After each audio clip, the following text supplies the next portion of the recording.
Hello नमस्कार, स्वागत है आप सभी लोगों का आपके अपने इस प्यारे से चैनल आईएएस विजन में। और जी हाँ, हम लोग इस नए कंसेप्ट के साथ में आए हैं कि अब से एनसीईआरटी के क्वेश्चंस, एनसीईआरटी के डिटेल्ड चैप्टर्स का पूरा डिस्कशन हम लोग करेंगे।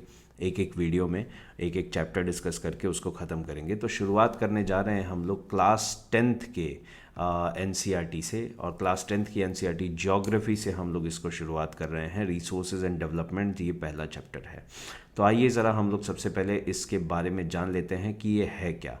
तो रिसोर्सेज एंड डेवलपमेंट्स की अगर हम लोग बात करें तो रिसोर्सेज सबसे ज़्यादा इम्पॉर्टेंट है अगर human development point of view से बात की जाए। तो कोई भी ऐसी चीज़ जो कि टेक्नोलॉजिकली एक्सेसिबल हो, इकोनॉमिकली फीजिबल हो और कल्चरली एक्सेप्टेबल हो, उसे रिसोर्स कहा जाता है। यानी कि एनवायरनमेंट के हिसाब से अगर बात की जाए, यानी नेचर के हिसाब से बात की जाए, तो वो होना चाहिए, एकदम फीजिबल होना चाहिए। और जितने भी एक्सेप्टेबिलिटी की बात है कि कल्चर्स उसको एक्सेप्ट करें। ऐसा नहीं है कि जैसे फॉर एग्जांपल सेंटिनल आइलैंड्स में जाके आप मोबाइल फ़ोन दिखाएंगे, उनको बेचेंगे, तो वो तो इंसानों को ही एक्सेप्ट नहीं करते, टेक्नोलॉजी को क्या एक्सेप्ट करेंगे। सो दैट इज़ वाई रिसोर्स के लिए होना ज़रूरी है कि वो टेक्नोलॉजिकली एक्सेसिबल हो, इकोनॉमिकली फीजिबल हो और कल्चरली एक्सेप्टेबल होना चाहिए। यहाँ पे ये एक फ्लो चार्ट जो है ये बहुत ही अच्छे तरीके से बताता है कि रिसोर्सेज को किस तरीके से हम लोग कैटेगराइज कर सकते हैं। तो रिसोर्सेज दो बेसिक कैटेगरीज में जाते हैं, नेचुरल और ह्यूमन। तो अगर हम लोग नेचुरल और ह्यूमन रिसोर्सेज की बात करें तो नेचुरल में रीन्यूएबल, नॉन रीन्यूएबल आ जाते हैं। तो ये जो रीन्यूएबल और नॉन रीन्यूएबल है, रीन्यूएबल रिसोर्सेज का मतलब ये होता है कि ऐसे रिसोर्सेज जिनको रीन्यू किया जा सके, है ना, जिनको मतलब जो नॉन पेरिशेबल है, जैसे कि विंड एनर्जी आया, टाइडल एनर्जी आया, ये सारे के सारे रीन्यूएबल है। नॉन रीन्यूएबल में कोल वगैरह हो गए, फॉसिल फ्यूल्स हो गए, है ना। और नॉन रीन्यूएबल और रीन्यूएबल में अगर बात की जाए तो जैसे रीन्यूएबल को फर्दर कैटेगराइज किया जाता है कंटिन्यूअस या फिर फ्लो, जैसे कि विंड है, वाटर है, ये कंटिन्यूअसली है। बायोलॉजिकल में नेचुरल वेजिटेशन, फॉरेस्ट हो गए, वाइल्ड लाइफ हो गई, तो इनके साथ में कंटिन्यूटी नहीं है। क्योंकि एक बार जैसे फॉर एग्जांपल अगर मैं एक छोटा सा एग्जांपल दूं, तो पहले एक डोडो नाम का पक्षी हुआ करता था जो कि बहुत बड़ा पिजन का एक वेरिएंट था, लेकिन अब वो विलुप्त हो चुका है। तो ये कंटिन्यूअस नहीं है, रेगुलर हंटिंग, और इसकी वजह से आज टाइगर भी खतरे में है, एंडेंजर्ड स्पीशी है। तो वाइल्ड लाइफ और फॉरेस्ट ये दोनों के दोनों कंटिन्यूअस नहीं है, ये प्रॉब्लम है। फिर आते हैं आपके रिसाइकलेबल जैसे कि मेटल्स, और नॉन रिसाइकलेबल जैसे कि फॉसिल फ्यूल्स। तो ये नॉन रिन्यूएबल में आ जाते हैं, क्योंकि मेटल्स को आप बार बार क्या रिसाइकल कर सकते हो, लेकिन फॉसिल फ्यूल्स को नहीं कर सकते एक बार जब वो चले गए सराउंडिंग्स के अंदर। तो अब टाइप्स ऑफ रिसोर्सेज वही देखिए, ओरिजिन के बेसिस पे बायोटिक एंड एबायोटिक। बायोटिक जिनका ओरिजिन नेचुरल है, बायोलॉजिकल है, जो बायोस्फीयर का एक पार्ट है, flora, fauna, fisheries, live stock, human beings खुद, एट्सेट्रा। एबायोटिक रिसोर्सेज की अगर बात की जाए तो ये वो हैं जो कि नॉन लिविंग थिंग्स जैसे कि बायोटिक, एबायोटिक रिसोर्सेज में आते हैं, जैसे कि एग्जांपल्स हो गए इनके, रॉक्स हो गए, मिनरल्स हो गए, मेटल्स हो गए, फॉसिल फ्यूल्स हो गए। तो ये सारे के सारे आपके किस में आ गए, एबायोटिक रिसोर्सेज में आ गए, जो कि नॉन लिविंग जिनके ओरिजिन हैं। उसके बाद एग्जॉस्टिबिलिटी, यानी कि ख़त्म होने की कगार पे, जैसे नॉन रिन्यूएबल रिसोर्सेज है। अगर नॉन रिन्यूएबल रिसोर्सेज की बात की जाए तो ये एक्चुअली क्या होता है कि जो जियोग्राफी है, जियोलॉजिकल प्रोसेसेस हैं, उनके थ्रू इनका फॉर्मेशन हुआ है। जैसे कि फॉसिल फ्यूल्स हुए, है ना, और मिनरल्स हुए, इन्होंने बहुत सारे साल लगे इनको, लाखों वर्ष लगे इनको बनने में, लेकिन हम लोग यूज़ करके इनको डिप्लीट करते चले जा रहे हैं। सो ये नॉन रिन्यूएबल है। लेकिन अगर सोलर की बात करें तो वो रिन्यूएबल में इसलिए है क्योंकि सन तो कहीं जा नहीं रहा, at least for the next 4.5 billion years it is not going anywhere. So that is why ये आपका रिन्यूएबल सोर्स में कैलकुलेट होगा। विंड हुआ, विंड भी कहीं जा नहीं रही है, विंड भी बार बार रीजनरेट हो सकती है। सो दैट इज़ वाई ये सारे के सारे आपके रिन्यूएबल में आते हैं। Next, on the basis of ownership. अच्छा देखिए, ये इंटरेस्टिंग है। ओनरशिप में इंडिविजुअल हो सकता है, कम्युनिटी हो सकता है, कंट्री हो सकता है और इंटरनेशनल हो सकता है। तो अगर इंडिविजुअल और रिसोर्सेज की बात करें, जैसे कि जो फॉर एग्जांपल आप खुद ओन कर रहे हैं, अगर मान लिया जाए कि आप कोई पीस ऑफ लैंड ओन कर सकते हैं, कोई पास्चर लैंड ओन कर सकते, कोई खेत ओन कर सकते हैं, पॉन्ड ओन कर सकते हैं, या फिर कोई वेल यानी कि कुआं ओन कर सकते हैं, तो ये प्राइवेट प्रॉपर्टीज़ हैं, प्राइवेट रिसोर्सेज है, इंडिविजुअल रिसोर्सेज में है। कम्युनिटी बेस्ड रिसोर्सेज जैसे गार्डन हुआ, बेरियल ग्राउंड हुआ, है ना, श्मशान जिसे कहते हैं, ग्रेजिंग ग्राउंड्स हुए जहाँ पे लोग जाके चराते हैं अपने गाय भैंसों को, खच्चर घोड़े गधे आदि को, पिकनिक स्पॉट्स हुए। तो ये सारे के सारे क्या हैं, कम्युनिटी बेस्ड है, यानी कि कम्युनिटी ने ओन कर रखे हैं। उसके बाद आ जाते हैं नेचुरल रिसोर्सेज। बेसिकली देखा जाए तो जो कुछ भी एक कंट्री के अंदर जितने भी रिसोर्सेज हैं वो सारे के सारे बाय डिफ़ॉल्ट टेक्निकली आपके उस कंट्री के हो जाते हैं। मतलब कि डॉक्ट्रिन ऑफ एमिनेंट डोमेन की अगर हम लोग बात करें तो उसके हिसाब से सब कुछ उनका है। अगर मान लीजिए आपका घर है, वहाँ से कोई रेलवे प्रोजेक्ट निकलता है, तो government is bound to take up your home and आपको कुछ फेयर कंपनसेशन दे के आपको वहाँ से डिसलोकेट कर दे। So that is the doctrine of eminent domain. तो ये सारी की सारी चीज़ें किसके नेशन के अंदर में आते हैं, with in the boundaries of that nation. और बाउंड्री तो ऐसा भी है कि 12 नॉटिकल माइल्स ओशियनिक एरिया, यानी कि लगभग 22.5 किलोमीटर समुद्र तट से देखा जाए, टेरिटोरियल वाटर उसको कहा जाता है। और उसके अंडर में आने वाले जितने भी रिसोर्सेज हैं वो सारे के सारे नेशन के ही हैं। इंटरनेशनल रिसोर्सेज हैं। इंटरनेशनल रिसोर्सेज का मतलब ये हुआ जैसे डीप सी होता है, पैसिफिक ओशन की बात कर लें, इंडियन ओशन की बात कर लें, तो इंडिया के जो कोस्टल रीजन है वहाँ से, लास्ट कोस्टल रीजन से 200 किलोमीटर दूर, 200 नॉटिकल माइल्स दूर सॉरी, वहाँ तक वो, उसके बाद में इंटरनेशनल वाटर्स चालू हो जाते हैं और वहाँ पे जो कुछ भी है वो इंटरनेशनल कम्युनिटी का बिलोंग करता है। जब तक कि सब लोग इस बात से एग्री नहीं करते तब तक कोई भी उस रिसोर्स का यूटिलाइजेशन नहीं कर सकता। ठीक है।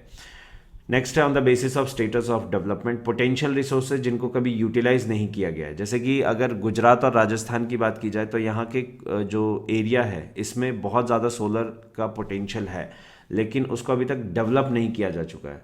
सो दैट इज़ वाई ये आपका पोटेंशियल रिसोर्स है। डेवलप्ड रिसोर्सेज जिनको यूटिलाइज कर रहे हैं और जिनको सर्वे किया जा चुका है और उनकी क्वांटिटी और क्वालिटी जो है वो पूरी की पूरी डिटर्मिन की जा चुकी है।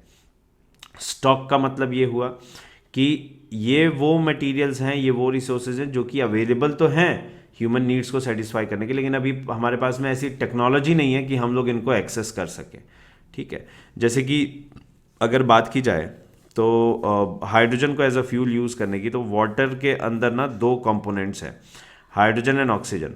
तो जो ऑक्सीजन है वो ऑक्सीजन और अगर हाइड्रोजन को सेपरेट कर दिया जाए तो सेपरेट करने के बाद में हाइड्रोजन को हम लोग as a energy base use में ले सकते हैं, बट वो टेक्नोलॉजी उतनी एडवांस्ड हमारे पास में है नहीं, डेवलप हो रही है नहीं।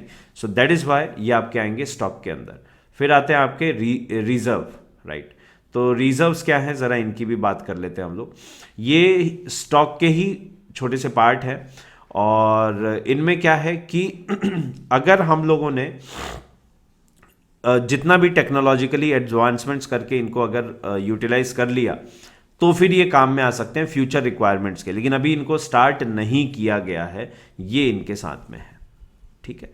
अब नेक्स्ट आता है डेवलपमेंट ऑफ रिसोर्सेज। देखिए, अगर इंडिया जैसी कंट्री की बात करें जिसका लैंड मास जो है वो 3.28 मिलियन स्क्वायर किलोमीटर्स है और कहने का मतलब लगभग 2%, 2.25% of the world area, land area, और उसमें हमें 17% ऑफ द वर्ल्ड पॉपुलेशन को फीड करना है। We are approximately 1.5 billion, we are reaching 1.5 billion, 150 crore का जो आंकड़ा है वो हम लोग टच कर रहे हैं।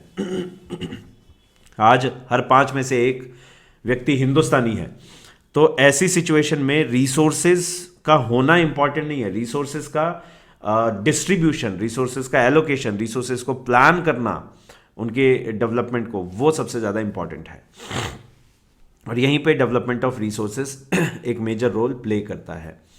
तो अगर हम लोग बात करें डिप्लीशन ऑफ रिसोर्सेज की, तो वो इंडिया में, पूरे वर्ल्ड में बहुत ज़्यादा फेस किया जा रहा है, क्योंकि वर्ल्ड पॉपुलेशन बहुत ड्रास्टिकली बढ़ती चली जा रही है। और इस चीज़ को सबसे पहली बार टेकअप किया गया जो फर्स्ट अर्थ समिट था 1992 में रियो डी जेनेरो ब्राज़ील में जो हुआ था, उसमें इसको मुद्दे को उठाया गया और इसके बारे में बात की गई और वहाँ पे सस्टेनेबल डेवलपमेंट की बात हुई। सस्टेनेबल का मतलब ये हुआ कि ऐसा डेवलपमेंट जिसे लंबे समय तक आप कैरी ऑन कर सकते हैं।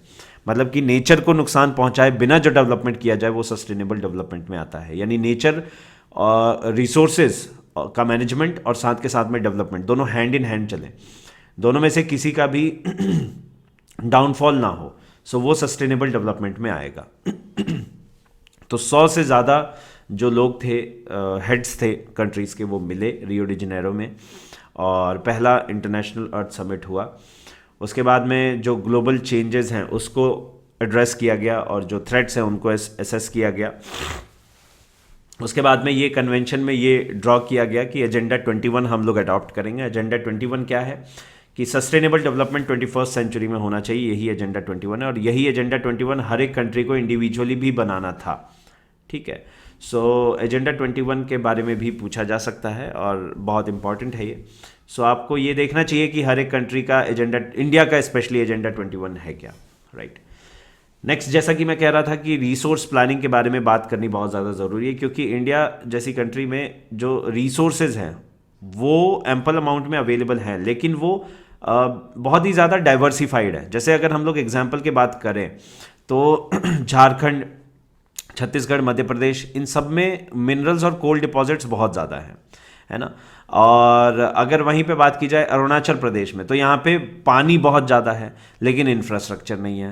राजस्थान की बात करें तो सोलर और विंड एनर्जी तो बहुत है लेकिन वाटर रिसोर्सेज नहीं है। लद्दाख जो कि कंट्री से रिलेटिवली आइसोलेटेड है, उसके अंदर कल्चरल हेरिटेज बहुत ज़्यादा है लेकिन इंफ्रास्ट्रक्चर नहीं है, वाटर नहीं है और वाइटल मिनरल्स, ये सारी चीज़ें नहीं हैं।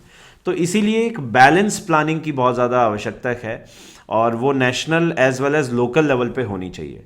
तो यही resource planning of India planning commission के द्वारा शुरुआत से ही किया जा रहा है और इंडिया ने हर बार 5 ईयर लॉन्च प्लान, मतलब 5 ईयर प्लानिंग करके चला है।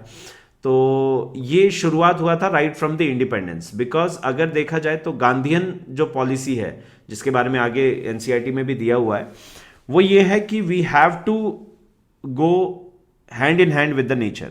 एंड गांधी का बहुत ज़्यादा प्रभाव रहा है भारत की जो इंटरनल पॉलिसीज़ हैं उनके ऊपर भी। सो that is why Gandhian policy को भी हम लोगों को देख लेना बहुत ज़्यादा ज़रूरी हो जाता है, ठीक है। सो जो रिसोर्सेज हैं उनकी अवेलेबिलिटी बहुत ज़्यादा इंपॉर्टेंस रखती है। तो इंडिया में मतलब अवेलेबिलिटी है लेकिन वो बहुत ज़्यादा डाइवर्सिफाइड है, डिस्पर्स्ड है। मतलब ऐसा नहीं है कि सारे रिसोर्सेज एक ही जगह कंसंट्रेटेड है, ठीक है।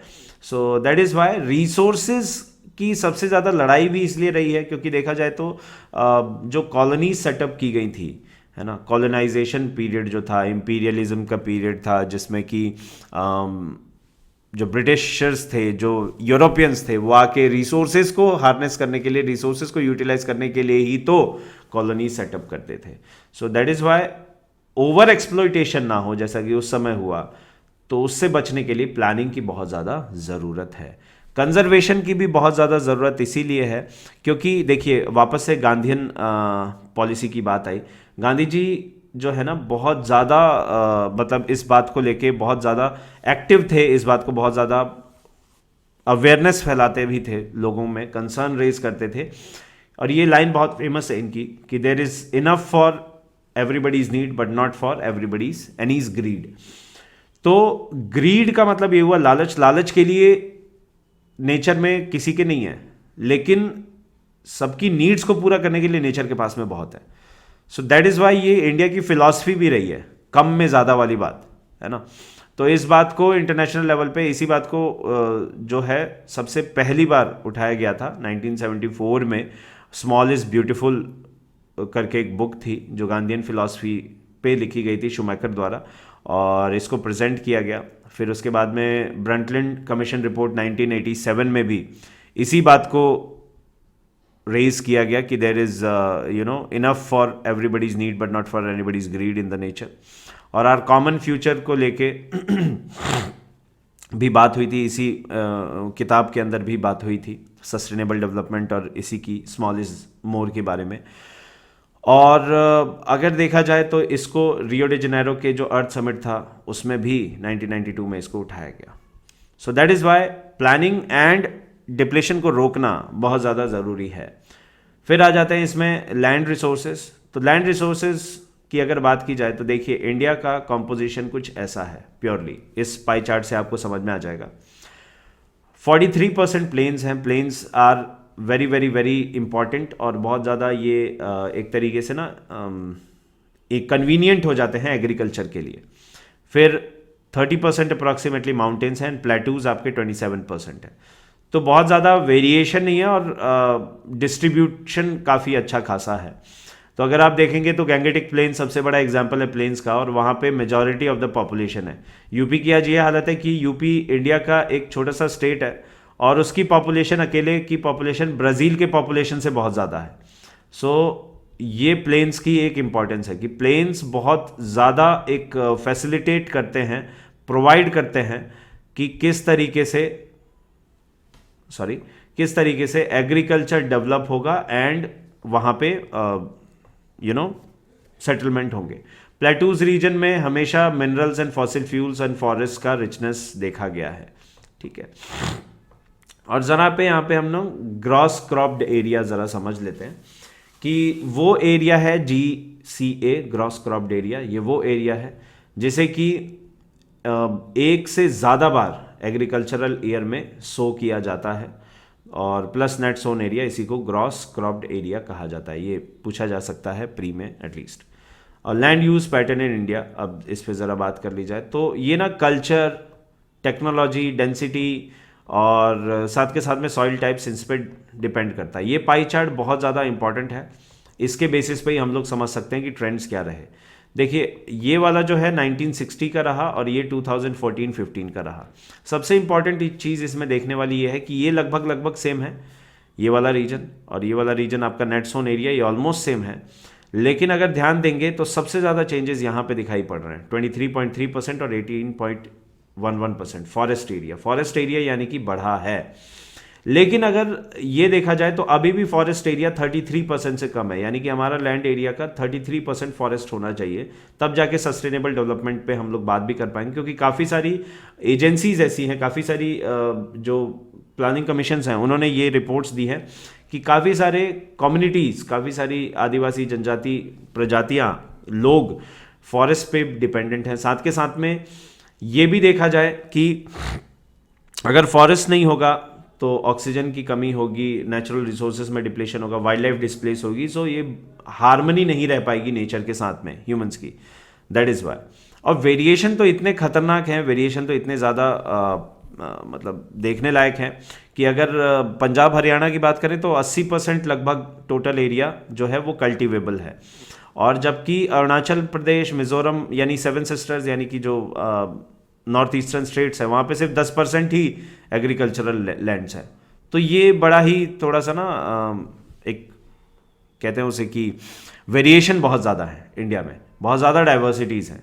और देखिए यहाँ पे बात आ भी जाती है कि नेशनल फॉरेस्ट पॉलिसी 1952 के अनुसार 33% जो है जोग्राफिकल एरिया क्या होना चाहिए, फॉरेस्ट होना चाहिए, लेकिन उससे अभी 23.3% है, जो कि बहुत कम है। सो इसको भी डेवलप करने की, इस पर भी वर्क करने की बहुत ज़्यादा ज़रूरत है। ठीक है, इस पे हमने बात कर ली। फिर आता है land degradation and conservation measures. देखिए लैंड डिग्रेडेशन के सबसे बड़ा जो कारण है वो है माइनिंग एंड एक्सकेवेशन। देखिए होता क्या है कि एक बार माइनिंग होती है, फिर माइनिंग करने के बाद में जब मतलब जो जिस चीज़ की माइनिंग हो रही है, फॉर एग्जांपल कोल या मिनरल्स, उनका कॉन्सेंट्रेशन एक बार ख़त्म हो गया तो उस एरिया को ऐसे ही छोड़ दिया जाता है, अबैंडन कर दिया जाता है। तो झारखंड, छत्तीसगढ़, मध्य प्रदेश, उड़ीसा, इन सब के अंदर माइनिंग की वजह से बहुत ज़्यादा लैंड डिग्रेडेशन हुआ है, और वहाँ पे स्थिति ऐसी होती है कि फिर कुछ उगाया भी नहीं जा सकता है ना। उसके अलावा बहुत तेज़ी से डिफॉरेस्टेशन का होना, ये भी डिग्रेडेशन का एक बहुत बड़ा कारण है। गुजरात, राजस्थान, मध्य प्रदेश और महाराष्ट्र में ओवर ग्रेजिंग बहुत बड़ी प्रॉब्लम है। पंजाब, हरियाणा, वेस्टर्न यूपी, इसके अंदर इरिगेशन, ओवर इरिगेशन की बहुत ज़्यादा प्रॉब्लम है। लोग क्या करते हैं कि ऐसे ही ट्यूबवेल्स को खुला छोड़ देते हैं, खेतों में पानी जा रहा है, जिससे होता क्या है कि वाटर लॉगिंग की समस्या होती है और सॉइल की सैलिनिटी और एल्कलिनिटी पे फ़र्क पड़ता है ना। और कई बार क्या होता है कि लाइमस्टोन मार्बल जिसे कहते हैं, तो उसकी और सीमेंट इंडस्ट्री के कारण जो पार्टिकल्स हैं, डस्ट पार्टिकल्स हैं, वो एटमॉस्फेयर में रिलीज़ होते हैं बहुत हाई क्वांटिटी में, फिर वो सेटल होते हैं ज़मीन पे, जिसकी वजह से जो पेनिट्रेशन है वाटर का ज़मीन के अंदर, सॉइल के अंदर, वो बहुत ज़्यादा इफ़ेक्ट होता है। उसके अलावा डिफॉरेस्टेशन की प्रॉब्लम, जैसा कि मैंने बताया, अर्बनाइजेशन की हाई रैपिड रेट से अर्बनाइजेशन की ग्रोथ, ये सारी की सारी बहुत ज़्यादा प्रॉब्लम्स क्रिएट कर रही हैं इन सब के अंदर। अब सॉइल एज अ रिसोर्स के बारे में बात की जाए तो सॉइल जो है वो सबसे important renewable energy, renewable natural resource है। रिन्यूएबल इसीलिए क्योंकि इसका एक नेचुरल प्रोसेस है रीन्यू होने का, और ये सालों लगते हैं इसको रीन्यू होने में। लेकिन होता यह है कि डिफॉरेस्टेशन, ओवर ग्रेजिंग और इन सब कारणों के चलते, ह्यूमन एक्टिविटीज़ के कारणों के चलते हम लोग इसके डिप्लीशन में बहुत ज़्यादा रैपिड रेट से कर रहे हैं, तो बैलेंस कहीं ना कहीं खराब हो गया है। और सॉइल की अगर बात की जाए तो सॉइल एक खुद में लिविंग सिस्टम है। इसके अंदर आप देखेंगे तो प्लांट्स, माइक्रोब्स, पूरी की पूरी इकोलॉजिकल सिस्टम है जो कि यहाँ पे पनप रहा है। अब उसके लिए आप ये समझिए कि ज़मीन पे रहने के कारण हमें ज़मीन पे खेती करनी पड़ती है, जिसके लिए सॉइल बहुत ज़्यादा इंपॉर्टेंट है। तो इस पे बात कर लेते हैं एक बार कि क्वालिटी कैसी है ना। इंडिया में स्पेशली सॉइल का टेक्सचर, कलर, थिकनेस और इसकी फॉर्मेशन एज, इन सब पे बात कर ली जाए तो देखिए सबसे पहले ज़रा हम लोग ना मैप से समझ लेते हैं कि मेजर सॉइल टाइप्स क्या हैं, कैसी हैं। तो देखिए फॉरेस्ट एंड माउंटेनियस अगर आप देखेंगे तो यहाँ पे नॉर्दर्न इंडिया के जो पंजाब, हिमाचल, और ये पंजाब का छोटा सा पार्ट, हिमाचल और जम्मू एंड कश्मीर और उत्तराखंड में आता है, सिक्किम आता है, और साथ के साथ में असम, अरुणाचल वाला थोड़ा सा पार्ट आता है। उसके बाद में अगर बात की जाए तो एल्यूवियल सॉइल सबसे ज़्यादा फर्टाइल है। गैंगेटिक रीजन में देखिए, और छोटे से प्लेन से कॉरिडोर से होते हुए राजस्थान और गुजरात में भी जाती है ये, और ये सबसे ज़्यादा फर्टाइल है। और इसीलिए मैंने कहा भी था, बताया भी था कि उत्तर प्रदेश तो एक छोटा सा स्टेट है भारत का, और उस छोटे से स्टेट की पॉपुलेशन ब्राज़ील से कहीं ज़्यादा है ना। एल्यूवियल सॉइल का कमाल है ये, बहुत ज़्यादा रिच होती है मिनरल्स में, फॉस्फेट्स इसके अंदर कंटेंट ज़्यादा होता है, नाइट्रोजीनियस कंटेंट बहुत ज़्यादा होता है, इसीलिए बहुत ज़्यादा फर्टाइल है ना। ब्रह्मपुत्रा रीजन भी यहाँ पे देखिए, ब्रह्मपुत्रा प्लेन जो है असम में, वो भी इसमें ही आ रहा है। So alluvial soil is very very very fertile. उसके बाद में आती है रेड एंड येलो, जो कि आप यहाँ पे छत्तीसगढ़, ओडिशा, मध्य प्रदेश और इन सब रीजन्स में, महाराष्ट्र के इस बेल्ट में देख पा रहे हैं। फिर आती है ब्लैक सॉइल आपके राजस्थान और इधर, ये बहुत ज़्यादा इतनी ज़्यादा फर्टाइल नहीं है जितना as respect to alluvial soil. Red soil के अंदर आपका रेडनेस का कारण है आयरन का कंटेंट ज़्यादा होना, और येलो जब ये हाइड्रेट हो जाती है तो ये येलो दिखने लगती है। फिर आती है लेटराइट सॉइल, जो कि यहाँ पे वेस्टर्न घाट में, और ये बहुत ज़्यादा फार्मिंग के लिए सूटेबल नहीं है। सो दैट इज़ वाई आपने नोटिस किया होगा कि ये जो लेटराइट सॉइल है, इस रीजन के जो फार्मर्स हैं उनकी सुसाइड वाली जो बात है वो बहुत ज़्यादा रहती है ना। सो that is why this is very very very dangerous भी। उसके बाद एरिड आता है। एरिड राजस्थान, वेस्टर्न राजस्थान में आपको देखने को मिलेगा, और ये ऐसा सॉइल है जो कि वाटर को के कंटेंट को बहुत ज़्यादा होल्ड नहीं कर सकता, राइट। सो ये सॉइल एंड उसके टाइप्स हुए एंड उसका कॉम्पोजिशन हुआ। नेक्स्ट हम लोग ज़रा बात कर लें soil erosion and soil conservation की। तो देखिए सॉइल इरोजन के पीछे का कारण सबसे बड़ा ये है ह्यूमन एक्टिविटीज़, डिफॉरेस्टेशन हुआ, ओवरग्रेजिंग हुआ, कंस्ट्रक्शन हुआ, माइनिंग हुआ, इन सब के कारण। और जब जो कि नेचुरल रिसोर्सेज हैं, नेचुरल फोर्सेज हैं, जैसे कि विंड, ग्लेशियर एंड वाटर, ये भी सॉइल इरोजन करवाते हैं। अगर आप देखें कि पानी बह रहा है बारिश के बाद में, तो मिट्टी जो है उसको काट के ले जाता है, उसको गली इरोजन कहते हैं, ठीक है ना। गलीज बन जाती है ना, ऐसे छोटी छोटी गलीज बन गई, तो ये गली इरोजन कहलाता है, ठीक है। अब लैंड जो है, ऊपर की जो ह्यूमस कंटेंट वाली सॉइल थी वो तो चली गई, जैसे एल्यूवियल सॉइल है उसमें बहुत रिच ह्यूमस कंटेंट होता है। ह्यूमस क्या होता है कि जो बायोटिक कंपोनेंट्स हैं, मिनरल्स हैं, जो कि प्लांट की ग्रोथ को हेल्प करेंगे। तो उसके बाद में जो ज़मीन है वो बैडलैंड हो गई, है ना। और चंबल बेसिन जो है, जहाँ पे ऐसे बैडलैंड्स बने हैं, उनको रेवाइंस कहते हैं। और इन्हीं रेवाइंस में जो डाकू हैं वो रहते थे। चंबल के डाकू बहुत फेमस भी थे, इसमें बहुत फेमस मूवी भी बनी है, शोले, है ना। तो ऐसा है। शीट इरोजन का मतलब ये होता है कि शीट इरोजन का मतलब ये होता है कि जैसे कि एक पूरी की पूरी शीट जो है, पूरी की पूरी बड़ी सी लेयर है, वो ही बहते हुए चली गई, तो उसे शीट इरोजन कहा जाएगा, है ना। विंड से होने वाले को विंड इरोजन कहा जाएगा। तो इसको बचाना बहुत ज़्यादा ज़रूरी, बिकॉज टॉप सॉइल सबसे ज़्यादा कंटेंट वाली है, सबसे ज़्यादा मिनरल कंटेंट वाली है, सबसे ज़्यादा फर्टाइल भी है। अगर उसको हम लोग खो रहे हैं so that will be a huge problem for us. यहाँ पे हम लोग इस डिस्कशन को ख़त्म करते हैं। इसी तरीके से मैं एक एक चैप्टर का एक ओवरव्यू और डिस्कशन लेके आता रहूँगा, उसको आपको ध्यान से देखते चलिए, फॉलो करते चलिए, एंड जितना हो सके इसे शेयर करते चलिए। मिलते हैं अगले सेशन में, तब तक के लिए जय हिंद, जय भारत, वंदे मातरम।